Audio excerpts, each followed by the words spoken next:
वेदों को पार कर अंतरात्मा को पाना।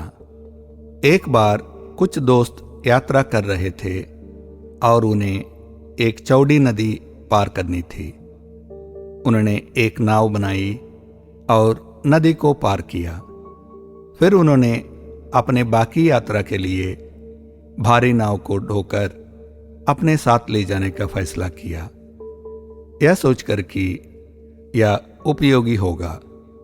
इसके चलते उनका सफर धीमा और तकलीफदायक हो गया। यहाँ नदी दर्द की ध्रुवता है और नाव दर्द को दूर करने का एक साधन है। इसी तरह हमें अपने दैनिक जीवन में सामना करने वाली कई दर्द ध्रुवों से राहत देने के लिए कई यंत्र और अनुष्ठान है।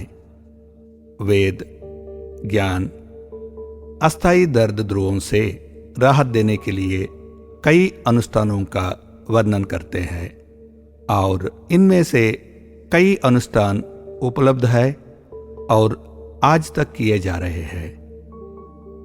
जब हम स्वास्थ्य, व्यवसाय, कार्य और परिवार के क्षेत्रों में कठिनाइयों का सामना करते हैं तो इन अनुष्ठानों की ओर मुड़ना तर्कसंगत प्रतीत होता है। श्री कृष्ण अर्जुन को कहते हैं, वेदों का बाहरी अर्थ बताकर इस जीवन और परलोक स्वर्ग दोनों में सुख का वादा करने वाले मूर्खों के शब्दों में नहीं फंसना चाहिए। वह उसे द्वंद्वातीत और गुणातीत होने के लिए प्रोत्साहित करते हैं ताकि यह आत्मवान बन जाए। जब बड़ा सरोवर मिल जाता है तो उसे छोटा तालाब की जरूरत नहीं होती और इसी तरह आत्मवान के लिए वेद उस छोटे तालाब के समान है। जिस प्रकार हमारी आगे की यात्रा में नाव के बोझ को खुद पर ना लेने का ज्ञान निहित है, उसी तरह श्री कृष्ण सुख और शक्ति प्राप्त करने के प्रयासों की निरर्थकता को समझकर वेदों को पार करने का संकेत देते हैं।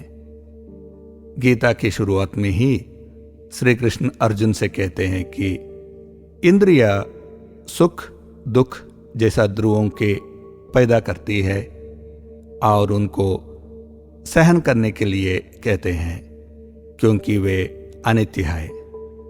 इन्हें पार करने और इन क्षणिकाओं को दृष्टा बनकर देखने पर उनका जोर है।